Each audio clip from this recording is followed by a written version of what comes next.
Olá, muito boa tarde para você. Globo Esporte no ar. Hoje tem Brasil e Uruguai ao vivo aqui na tela da Globo, depois da novela Renascer. Daqui a pouco as notícias da seleção. Antes tem Flamengo e Cuiabá no Maracanã às 8 horas da noite. O repórter Klaus Barbosa já está lá no estádio com as informações do Fla. Oi, Klaus, boa tarde para você.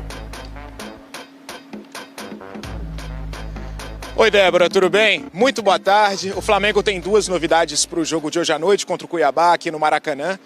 O chileno Pulgar vai ser titular pela primeira vez desde que voltou da Copa América. E o Pedro, um dos artilheiros do Brasileirão com 6 gols, que foi poupado na última rodada, entrou só no segundo tempo da vitória sobre o Atlético Mineiro. Naturalmente, o Pedro volta ao time titular. Tá aí o campinho na sua tela: Rossi, Wesley, Fabrício Bruno, Davi Luiz e Ayrton Lucas, Alan, Pulgar e Gerson, Luiz Araújo, Bruno Henrique e Pedro. O Flamengo deve começar jogando com esses 11. O Gabigol, mais uma vez, não foi relacionado. E o quarteto uruguaio segue na Copa América. O Vinha, o Varela, o De La Cruz e o Arrascaeta vão enfrentar o Brasil hoje. Inclusive, o jogo do Flamengo mudou de horário por causa do jogo da seleção. Então a noite vai ser longa para os flamenguistas. Primeiro vão torcer para o Flamengo vencer o Cuiabá aqui no Maracanã às 8 da noite, para o time continuar na liderança do Brasileirão. Depois vão torcer para o Brasil eliminar o Uruguai, para o quarteto uruguai poder voltar logo para o Rio de Janeiro, né, Débora? Pois é, Klaus, boa tarde para você, bom trabalho, jornada dupla para os flamenguistas. Amanhã o Botafogo recebe o Atlético Mineiro, ainda sem o atacante Igor Jesus, reforço que só pode estrear depois da abertura da janela de transferências na semana que vem. Camisa 99 foi a escolha do Igor Jesus na apresentação oficial. O mesmo número que usava no Shabab Al-Ahly dos Emirados Árabes. O atacante tem 23 anos. Na última temporada, fez 17 gols em 25 jogos. Me sinto jogando de centroavante dentro da área, porque ali eu sou especialista e fazer gol é muito bom, né? Igor assinou contrato com o Botafogo até junho de 2028. O último gol do Botafogo, marcado por um atacante, foi na vitória por 2-1 sobre o Grêmio, pela 9ª rodada do Brasileirão, no dia 16 de junho. Foi de Júnior Santos, que apesar da seca de quase 3 semanas do Brasileirão, é o artilheiro do time no ano. O artilheiro, o Jacaré abocanha mais um gol na temporada. E o último de Tiquinho Soares foi contra o Juventude, no dia 21 de abril. Tiquinho Soares! Amanhã, o Botafogo recebe o Atlético Mineiro no Newton Santos. Tiquinho deve voltar a ser titular lá na frente, junto do Júnior Santos. Agora vamos ter uma competição interna muito grande, porque estão chegando novos jogadores de muita qualidade, e juntos vamos em busca dos nossos objetivos. E o Botafogo anunciou hoje mais cedo a contratação do meia argentino Thiago Almada. Negociação mais cara do futebol brasileiro, cerca de 137 milhões de reais. Lembrando que o dono do futebol do Botafogo já disse que em janeiro o Almada vai para o Lyon, outro clube do John Textor. A lista de desfalques do Vasco, que amanhã encara o Internacional no Beira-Rio, tá recheada. Payet é dúvida. David, Maicon, Lucas Piton e Hugo Moura estão suspensos.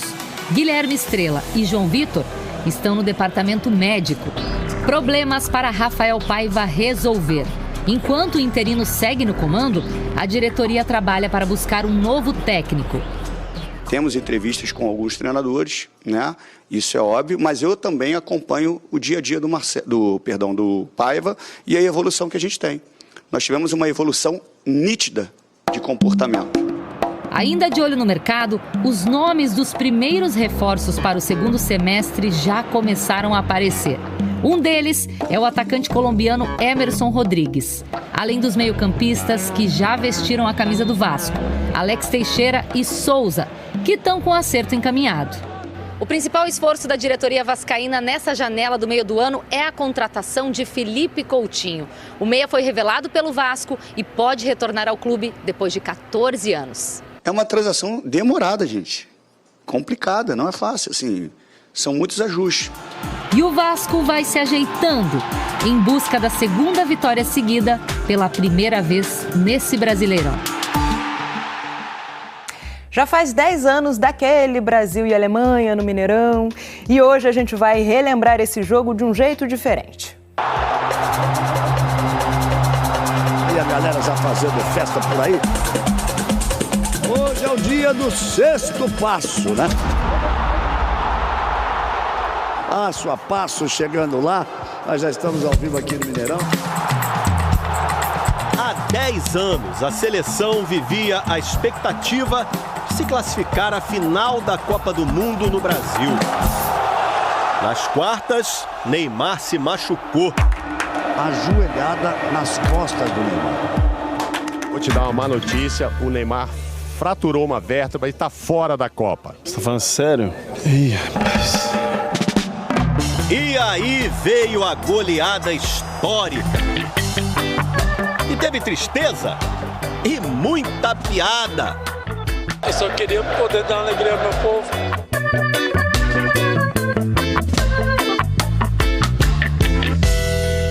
Coragem, Filipão.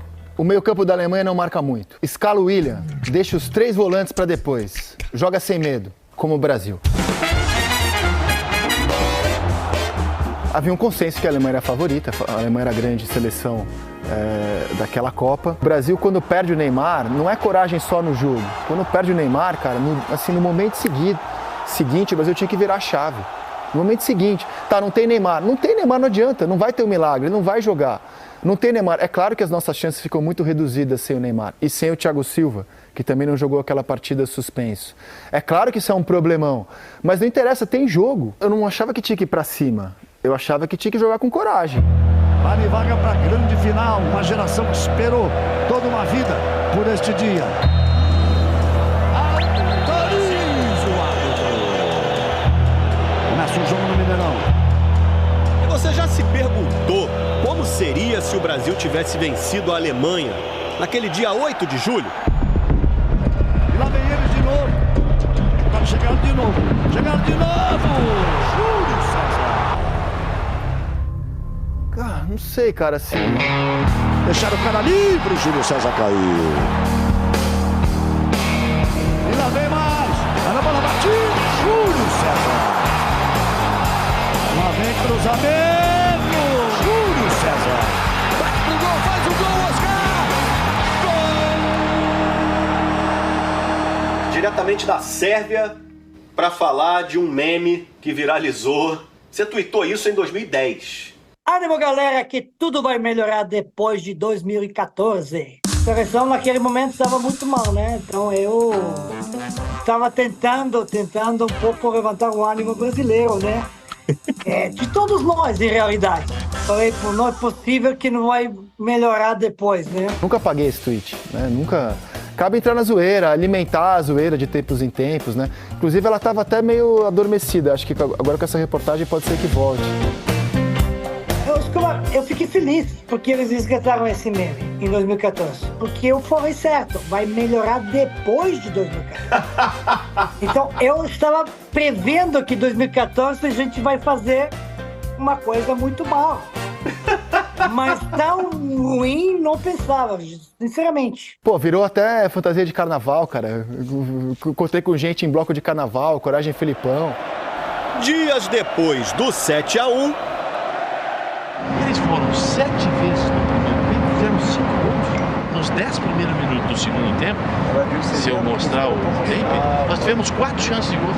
Se nós tivéssemos também acertado as 4, ia estar 5-4 em 10 minutos. Isso é coisa de louco para pensar. E eu acho muito injusto que um treinador que tenha sempre levado seleções à semifinal, eu acho muito injusto que a marca do Filipão seja o 7-1. O Globo Esporte assistiu de novo, com muita atenção, aos primeiros 10 minutos do segundo tempo daquele Brasil e Alemanha. Realmente, a seleção teve ótimas chances para descontar. Olha o gol, outra vez na área. Foram pelo menos 5 boas chegadas, mas nenhuma entrou. E o final, todo mundo sabe. E lá vem eles de novo. Olha só que absurdo.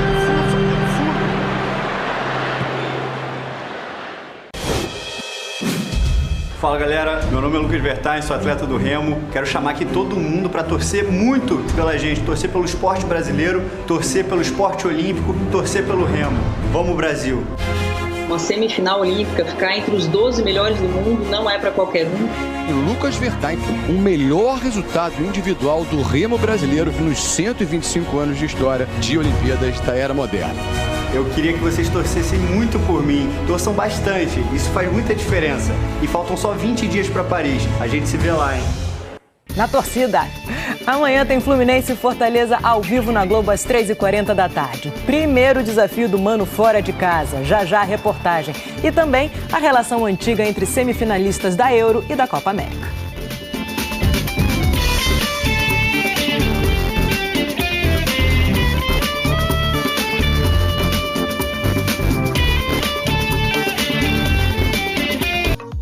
Terça tem Espanha e França ao vivo aqui na tela da Globo às 3h45 da tarde, valendo vaga na final da Eurocopa. Vamos ver como elas se classificaram.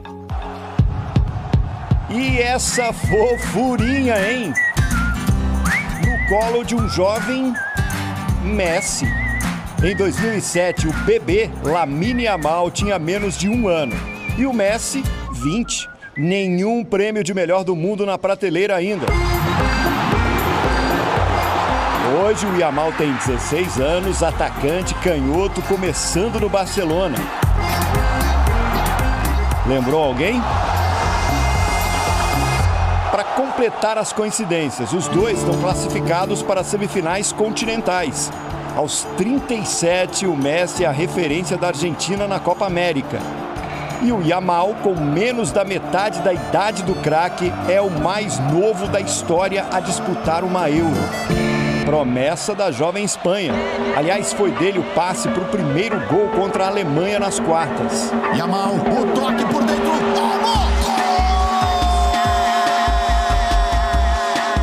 Aos 43 do segundo tempo, a anfitriã Alemanha empatou com Wirtz. Empata o jogo aos 43! O jogo foi para prorrogação e no finzinho o Merino fez de cabeça. A Alemanha não desistiu. Nos acréscimos, o Carvajal segurou o Musiala na falta. Tomou o vermelho, mas garantiu a classificação da Espanha. No outro jogo, e que jogo, hein? O duelo entre Portugal e França colocou frente a frente dois grandes nomes do futebol mundial. Mbappé e Cristiano Ronaldo. O jogo terminou 0-0 e foi para os pênaltis. Aí o João Félix mandou na trave. Aos 39 anos, Cristiano Ronaldo se despediu da última Euro da carreira sem fazer gol.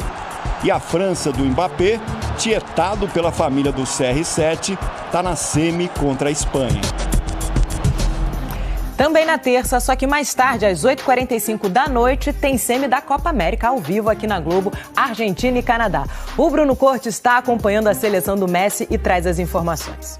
Olá a todos, já estamos aqui no palco dessa semifinal de terça-feira entre Argentina e Canadá, estádio de Nova Jersey, onde a seleção argentina já jogou nessa Copa América, venceu o Chile por 1-0 na segunda rodada. Aliás, argentinos e canadenses também já se enfrentaram na competição. Foi o jogo de abertura, deu a Argentina por 2-0. A delegação argentina ainda não chegou aqui a Nova Jersey, está em Houston, onde treinou hoje de manhã. Foi lá que a equipe eliminou o Equador pelas quartas de final e aí chega hoje aqui no fim do dia, onde faz 2 treinos antes da partida de terça-feira. O técnico Lionel Scaloni disse depois do jogo contra o Equador que não gostou muito da atuação da equipe. Ele costuma fazer um rodízio entre os jogadores de acordo com o adversário e deve fazer mudanças mais uma vez. Lionel Messi, que era dúvida para esse último jogo, jogou normalmente, não sentiu dores o tempo todo, não deve ser problema para essa semifinal. Um abraço a todos. A gente não pode falar dessa Copa. Me lembra daquela cena, né? Do Pelé gritando e o Galvão, é tetra! Eu lembro do Branco. O Branco, com aquela perna esquerda, aquele chute que ele tinha. Boa tarde para você ligado no Globo Esporte. Amanhã no Esporte Espetacular tem o 3º episódio da série Tetra 30.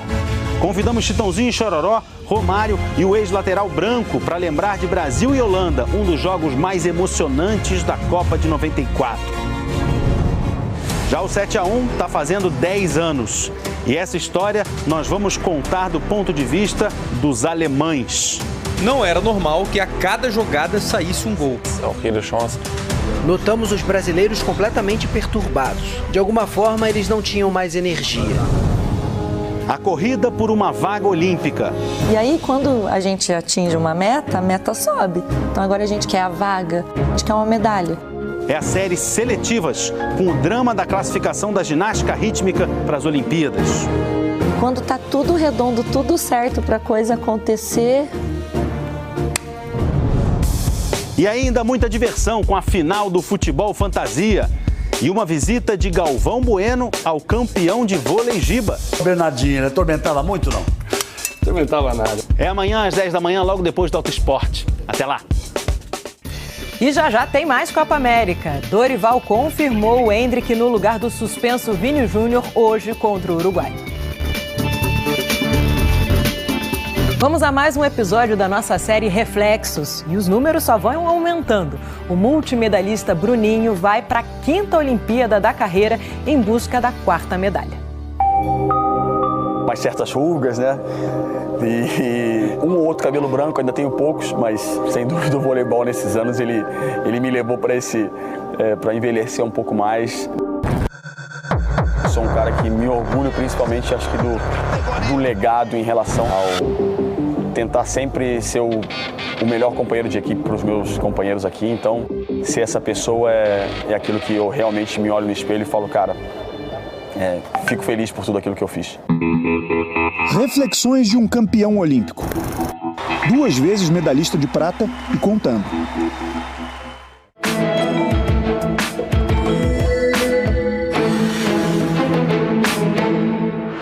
Nem nos meus melhores sonhos eu imaginava poder disputar ou estar fazendo parte, né, de uma preparação para uma 5ª Olimpíada.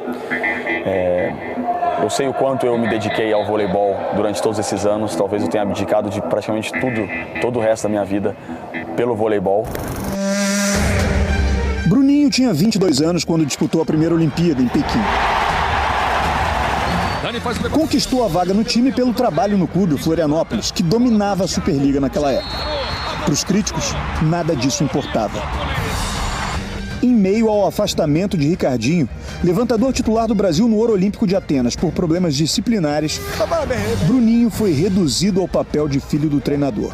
E tendo a minha carreira, né, totalmente desligada, digamos assim, dessa relação mesmo com o meu pai, que era o técnico da seleção, e aí acontece tudo aquilo, e foi realmente assim, muito pesado. Eu acho que foi o grande obstáculo da minha carreira, porque por mais jovem, né, e por mais que eu me dedicasse no meu dia a dia, e por mais que meus companheiros demonstrassem toda aquilo que eu representava dentro do time, muitas vezes você se deixa levar pelas críticas. Eu, sinceramente, assim, aquela foi uma medalha que foi muito sofrida, porque como é o fim de um ciclo de alguns ali, basicamente, né, de uma geração que foi a maior geração de todos os tempos do voleibol. E não mereciam ter sido, acho que, tão cobrados por não ter conseguido aquela medalha de ouro. O nosso maior sonho, né, de conseguir fazer algo realmente grandioso para o nosso país, né, pelo nosso esporte, e você não consegue, é como se um mundo desabasse. Realmente, sem dúvida alguma, a derrota mais difícil da minha carreira. Ferida, o êxtase do Ouro Olímpico no Rio de Janeiro. O Brasil! Mas eu quero fazer o caminho inverso e te perguntar o que o Ouro Olímpico de 2016 te ensinou. Tá, depois de tomar uma porrada feia, né? É o espírito para os Jogos Olímpicos de Paris após a decepção de sair de Tóquio sem medalha pela primeira vez nessa longa carreira olímpica. Bruno Mossa Rezende, a sua 5ª Olimpíada como levantador da seleção brasileira é a última? Eu acredito que é a última, né? Não tenho mais, eu acho que para fazer um outro ciclo inteiro. Você não reparou na pergunta, eu perguntei a última como levantador. Eu só pensei nisso, né? É só nisso. Eu só pensei nisso. Enquanto eu estou fazendo isso, sinceramente, o meu futuro eu ainda não sei, né, o que vai acontecer. Eu acho que, como torcedor, com certeza eu vou participar de outras, né? Mas outras funções eu sinceramente não sei.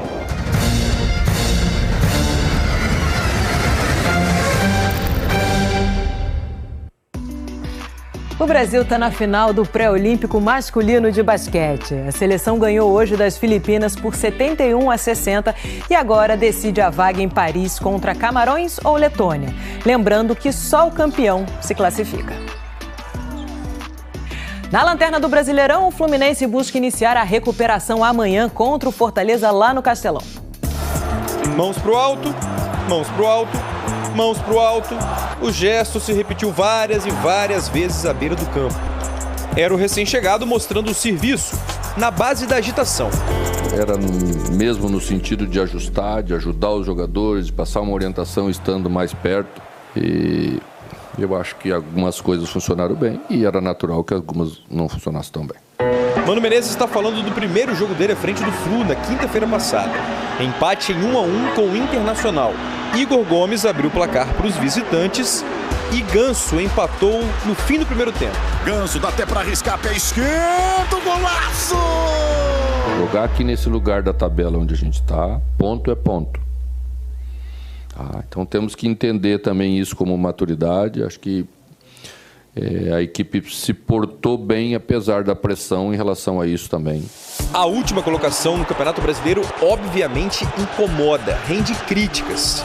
Um dos 38 mil torcedores que foram ao Maracanã escreveu que o time está lento. Lento no ataque, no meio-campo, na defesa. Já outros escolheram fazer uma espécie de carinho. Eu disse que não vinha, mas quem ama, perdoa. É o sentimento de muitos tricolores que estão acompanhando o time nesse momento. Perdoa mesmo? Dá pra perdoar? Dá pra perdoar. Muitos anos na luta aí já, a gente já passou coisa pior, a gente vai sair dessa. Tem que melhorar, tem que avançar, tem que ter raça, tem que ter foco. Cara, a gente não vai se entregar, a gente vai lutar até o final. As coisas estão realmente difíceis. A gente não consegue entender o motivo por conta disso. O time trabalha muito, o time treina muito, a gente se dedica muito. Mas a gente tem certeza que a gente vai conseguir sair dessa. A próxima possibilidade de mudança de postura e de desempenho é amanhã contra o Fortaleza no Castelão. É a primeira de 3 partidas seguidas do Fluminense fora do Rio. Vamos de jogo a jogo. Os jogos todos para nós têm um caráter extremamente decisivo e nós temos que jogá-los 1 a 1, não dá para ficar pensando muito. Vamos jogar 2 e depois temos uma parada de 10 dias, que vai ser para a gente muito valiosa. Contra o Fortaleza, Diogo Barbosa e André, que voltou depois de mais de 2 meses lesionado, não jogam. Estão suspensos.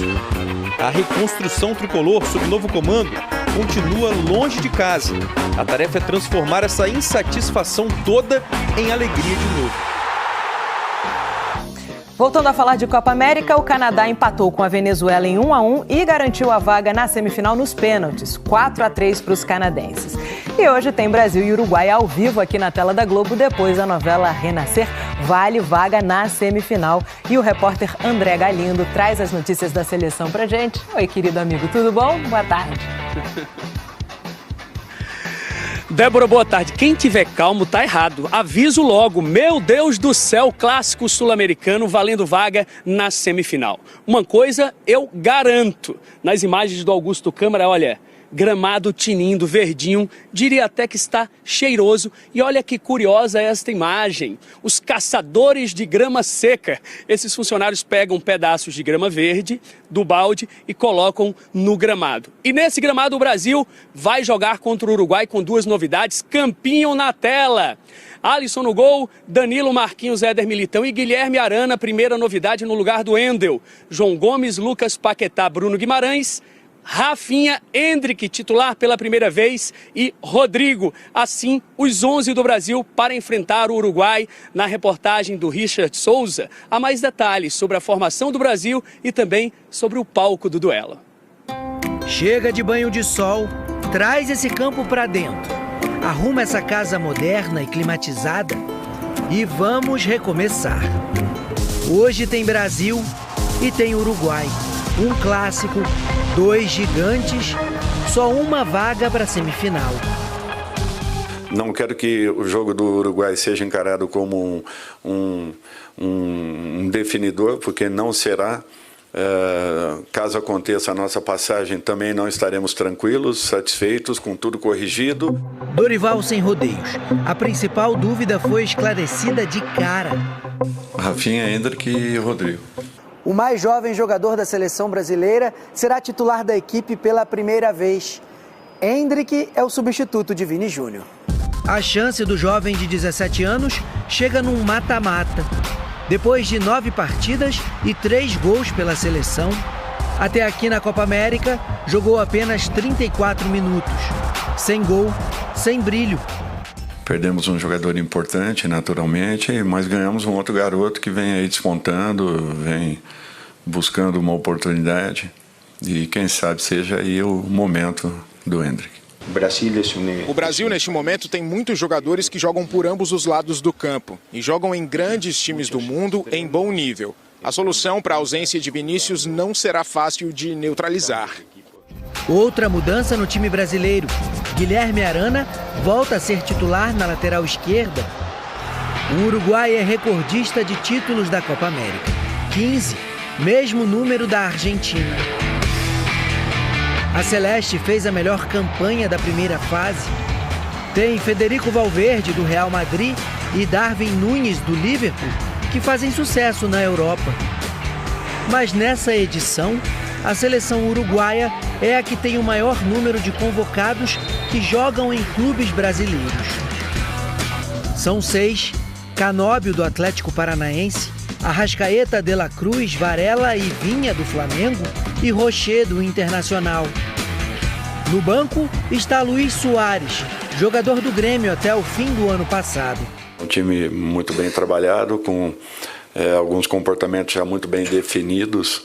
Teremos que tomar muitos cuidados e, ao mesmo tempo, estamos alinhados de uma maneira muito consciente em relação a como marcá-los e, principalmente, a como atacá-los. Endrick vai na fé. A tão esperada notícia chegou e trouxe um sorriso do tamanho da responsabilidade.